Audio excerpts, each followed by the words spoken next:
पाश्चात्यदेशतारिणे Jai Shri Krishna Chaitanya Prabhu Nityanand Shri Advaita Gadadhara श्रीवासादि गौरभक्तवृंद Hare Krishna Krishna Krishna Hare Hare Hare Ram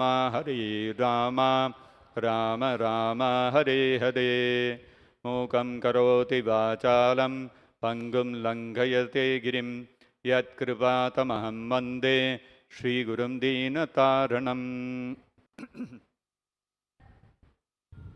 Reading from Srimad-Bhagavad-Gita, chapter 6, entitled Sankhya Yoga, verse number 43. Om Namo Bhagavate Vasudevaya. Om Namo Bhagavate Vasudevaya. Om Namo Bhagavate Vasudevaya.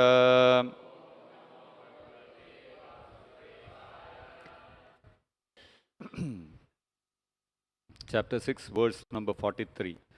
Tatra tam buddhi samyogam labhate paurvadehikam yatate cha tato bhuyaha samsiddhau kurunandana. Translation by His Divine Grace Srila Prabhupada. On taking such a birth, he again revives the divine consciousness of his previous life, and he tries to make further progress in order to achieve complete success, O son of Kuru.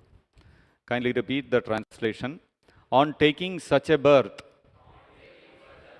he again revives the divine consciousness of his previous life, and he tries to make further progress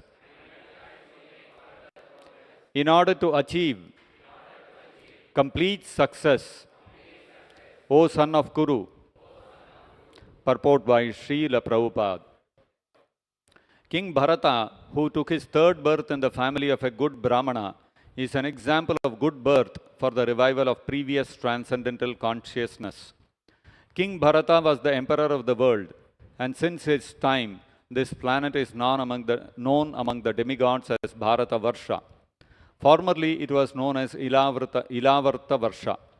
The emperor, at an early age, retired for spiritual perfection, but failed to achieve success. In his next life, he took birth in the family of a good Brahmana and was known as Jada Bharata because he always remained secluded and did not talk to anyone. And later on, he was discovered as the greatest transcendentalist by King Rahugana. From his life, it is understood that transcendental endeavors or the practice of yoga never go in vain. By the grace of the Lord, the transcendentalist gets repeated opportunities for complete perfection in Krishna consciousness. Thus ends the Bhaktivedanta purport.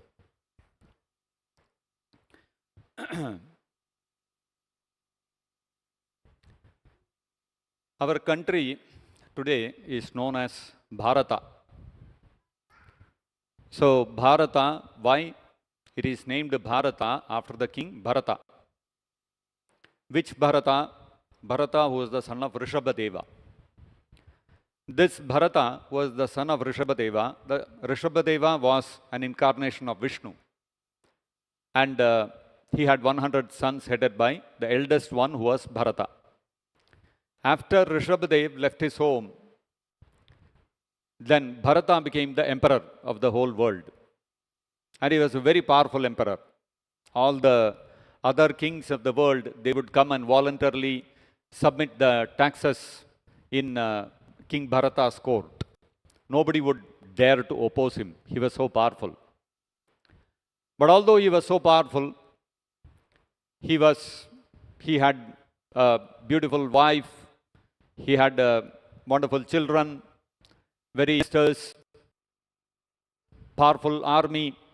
All the luxuries of royal life was there, and life was very pleasing for him. But still, Yo dustyajan darasutan suhridrajam hridisprishah yuvaiva jahau malavad uttama shloka lalasaha. And he was not old, he was in the prime of his youth. He was quite young. His health was very good, his body was in perfect working order, and he had full ability to enjoy his senses unlimitedly. This was the situation. But still, in the midst of that youth, and Dustyajan Dara Sutan, his loving, his children, and Suhrid Rajyam, his friends, his kingdom, all these things are Hridisprashaha. They are extremely dear to anyone's heart. If one has got very dear friends, one has got an ability to rule over a kingdom where all the citizens are very obedient and loving to you, and you have ministers, you have all the royal throne, all these things are in your possession, who will give up? And you've got a wonderful, beautiful family, wife, children, all the ministers, the army, the citizens, everybody is very loving towards you. Who will want to give up such a life? It is Hridisprashaha. It is extremely close to the heart. Everybody desires such a life. Who wouldn't want such a life? So, such a life, if everybody dreams, aspires to get such a life, and if somebody actually gets such a life, then Dustyajan, nobody can give up such a beautiful, loving life.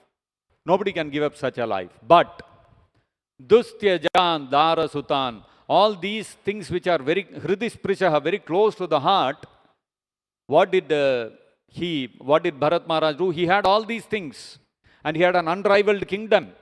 There was nobody who dared to oppose him. So in every way, an anxiety-free, wonderful life, what everybody dreams of, he had. Yuvaiva, and in the midst of his youth, what did he do? Jahau, he gave up all these things. How did he give up all these things? Malavad, just like we go to the toilet and we clear our stomach, what do? We immediately, we finish and come out. We don't want to think about it. Abba, over. First thing in the morning, finish, went to the toilet, over, come out. So, we want to get out of the toilet. We don't think of remaining in the toilet the whole day. Shri Krishna, Rukmani, Satyabhama ki jai. So, we want to get out of there. We want to finish our business and get out of there.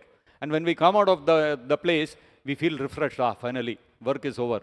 We are not grieving that we have what to do. I had to come out of the toilet. We don't think like that.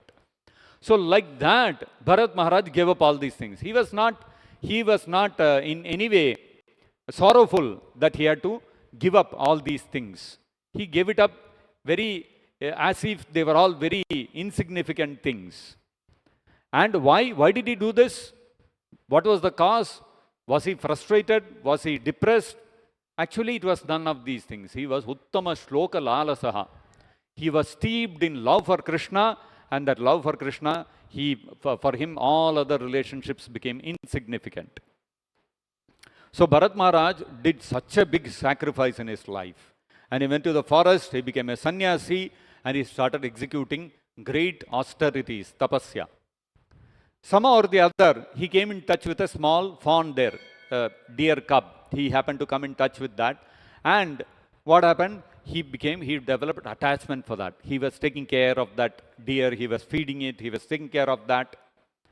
And gradually, although he had given up his attachment for his family, for his kingdom, for his ministers, for his children, all that he had given up, but still somehow he developed attachment for this deer.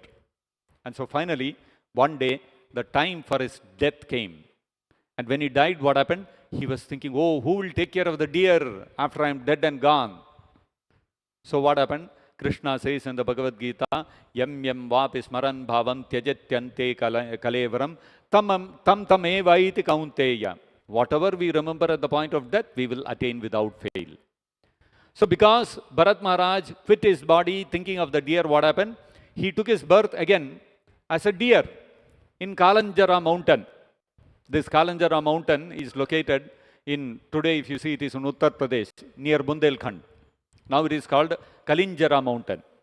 So he took birth there as a deer.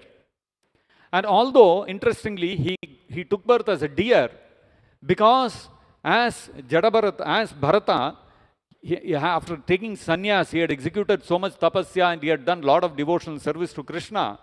Because of the bhakti yoga he had executed in the form of the deer, he continued to remember his past life.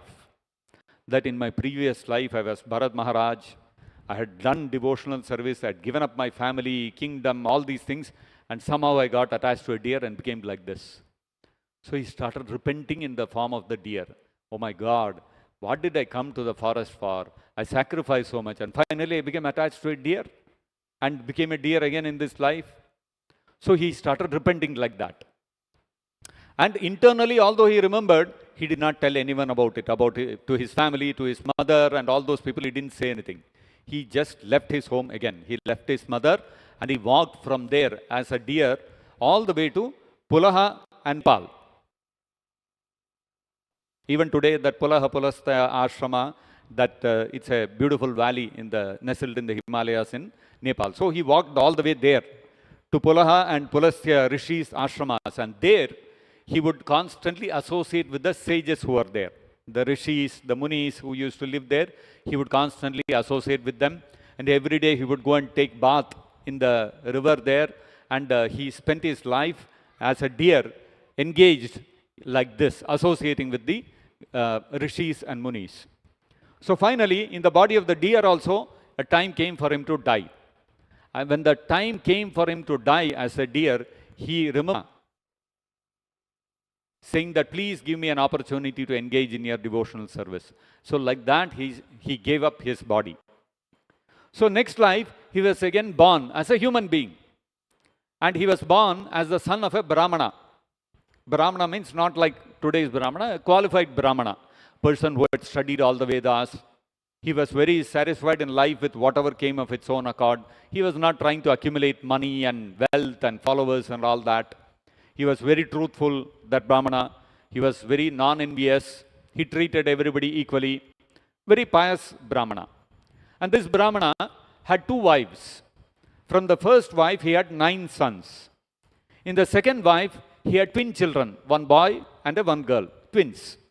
That boy, the twin child from the second wife, was the same Bharata, who was, after his deer's life, he had again got a human form of life. Now this time, this third time he took birth, this Bharata, he remembered his past 2 lives. What he was as King Bharata and what happened to him as a deer. So this life he decided, no matter what happens, I don't want to again become deluded by the illusory energy. This life, I want to perfect my life and go back to Godhead. So what to do, how to do this? Now he is in the life in the midst of the society. He decided, let me act as if I am very dull and ignorant. So he started acting like very unintelligent, dumb fellow. So everybody started calling Jada Bharata. His name, they kept him as Bharata, but he was always like a Jada, always like a dull, unintelligent fellow. He'll be sitting in one corner. So they started calling him Jada Bharata. But his father was very loving towards him. He had sense of duty towards him. He felt, my son, I have to give him knowledge. All his other 9 sons were very learned in the 3 Vedas. All the 3 Vedas, Rig Veda, Yajur Veda, Sama Veda, they had all learnt. They were very scholarly people. But now this son, he is very unintelligent. How can I help him? How can I impart spiritual knowledge to him? So his father thought, let me teach him how to chant the Gayatri Mantra. 4 months his father tried teaching him, but he couldn't teach him. He wouldn't learn. And purposely, what Jadabharata would do, he would wear only one loin cloth. He would not wear anything else. And he would always lie in the dirt, in the mud. He wouldn't take bath like this. So his father wanted to teach him some hygiene principles. First step, he told him, whenever you use the washroom, after using it, you have to wash your hands with soap and all that. You know, that's natural hygiene. So what Bharata would do, first he would wash his hands nicely with soap and water. Then he would use the washroom and he would come out and he would not wash.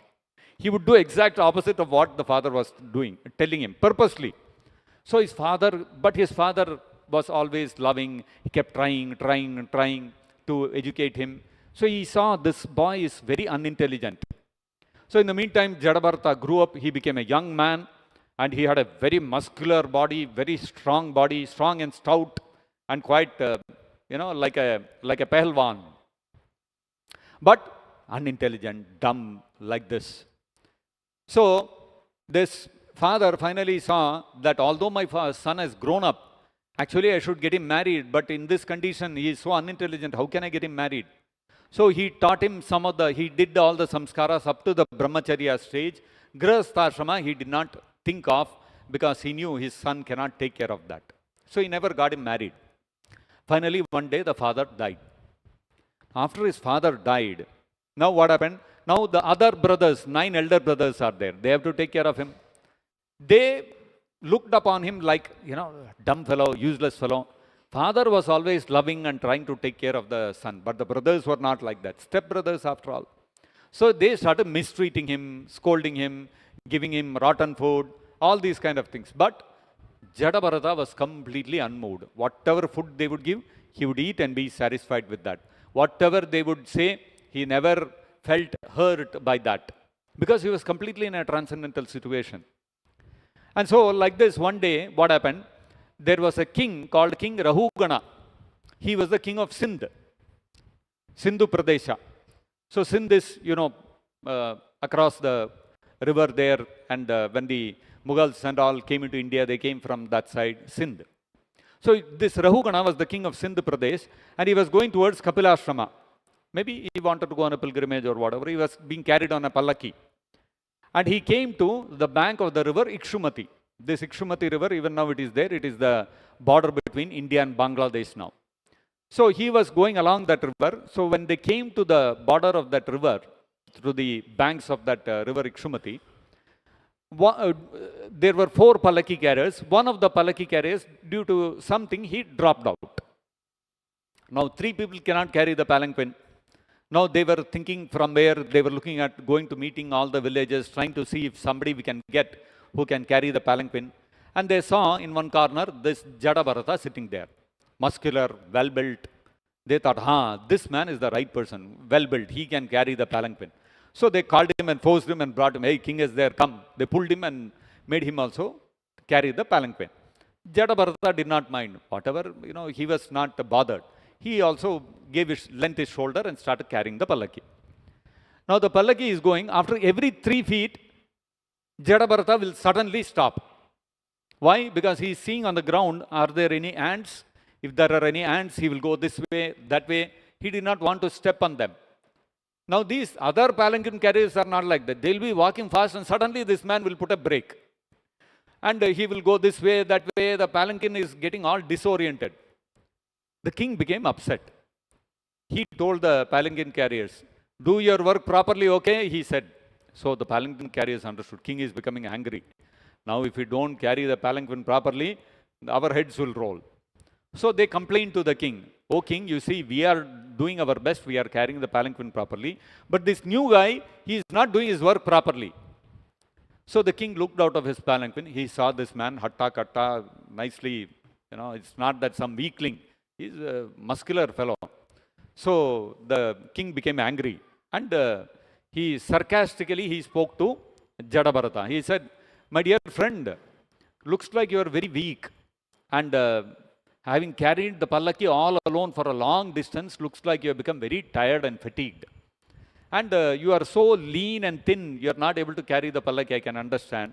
So please, be a little careful and try to do your work properly. Like that, in a sarcastic way he said. Because, he is not any lean person and he was not tired also. So then Jadabharata heard this, but he didn't respond.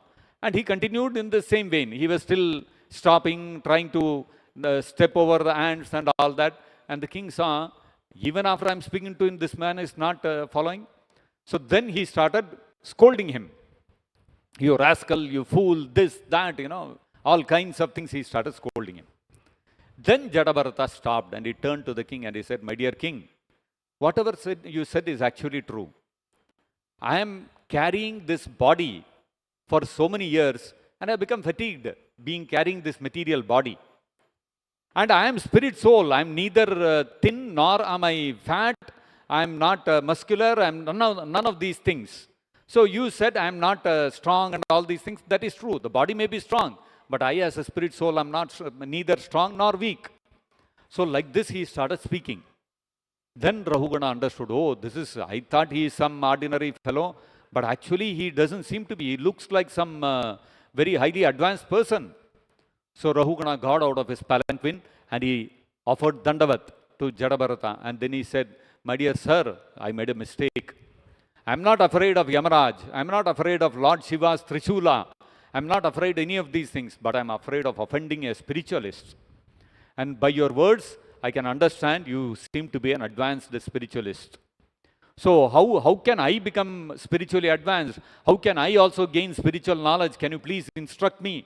Like this, very submissively, he begged forgiveness from Jadabharata and he started seeking spiritual knowledge from him.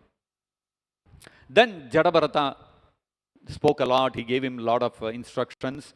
And then even after Jadabharata spoke to him, Rahugana told Jadabharata that, oh my sage, you are saying so many things, but many things are confused. So please tell me in a simple and easy way so that I can understand the spiritual subject matter you are talking about. To which Jadabharata replied, Rahugana itat tapasana yati. Oh Rahugana, what knowledge I am speaking to you, simply by tapasya or austerity it is not possible to get this. Na chejyaya, by doing elaborate worship, going to the temples, doing arati and doing big festivals, it is not possible to attain this. Na chejyaya,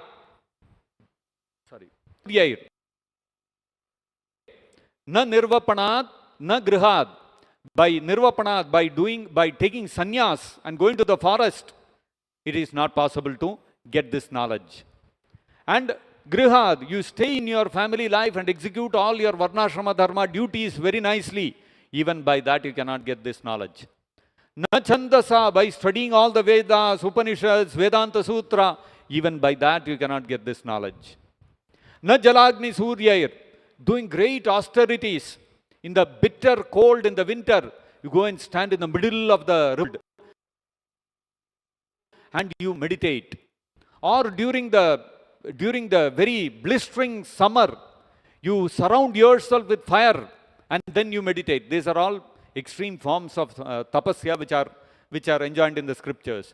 Even if you do such extreme tapasyas, even then you will not get this knowledge. To which he said, Jadabharata said that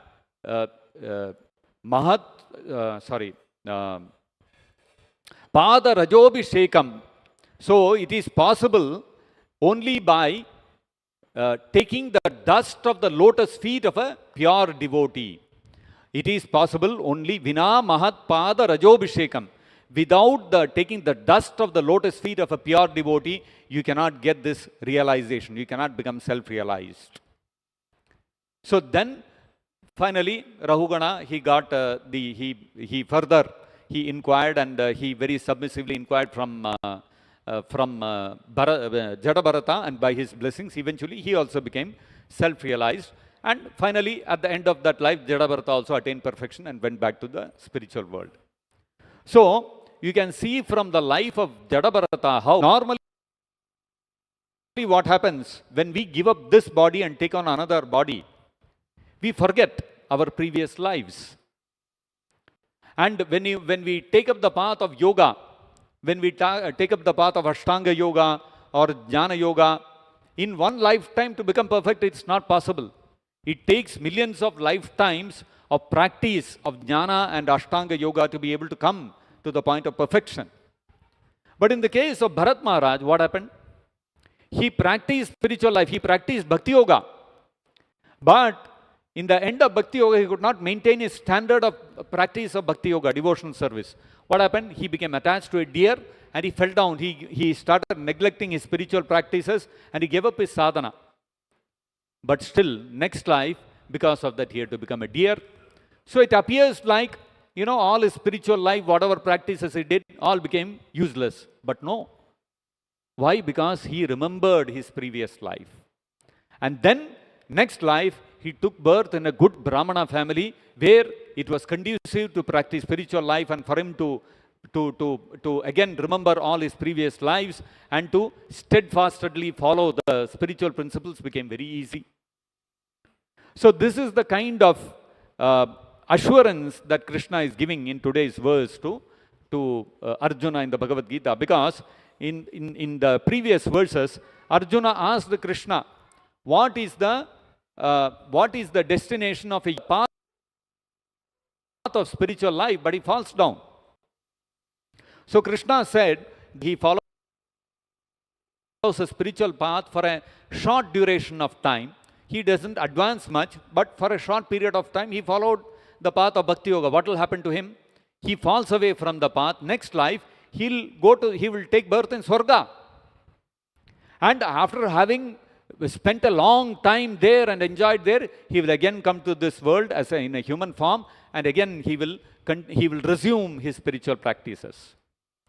And then Krishna said, for a person, yogi, who followed Bhakti Yoga for a long period of time and almost achieved perfection and then fell down, like Bharat Maharaj. Bharat Maharaj practiced Bhakti Yoga.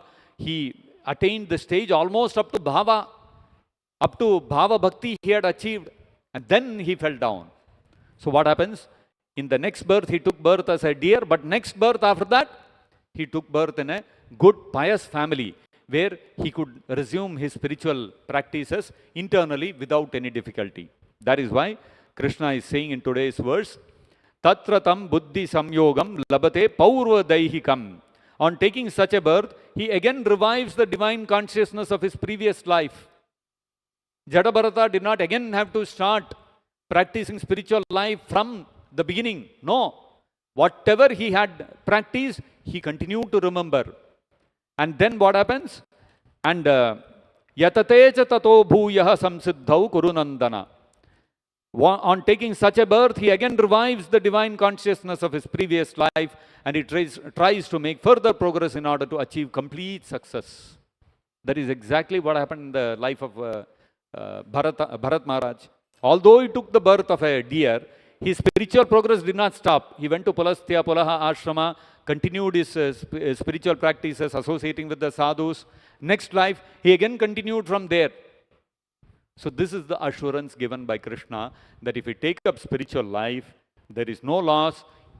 Even if due to some immaturity we fall down, still we will continue from wherever we stopped. It is to our eternal benefit.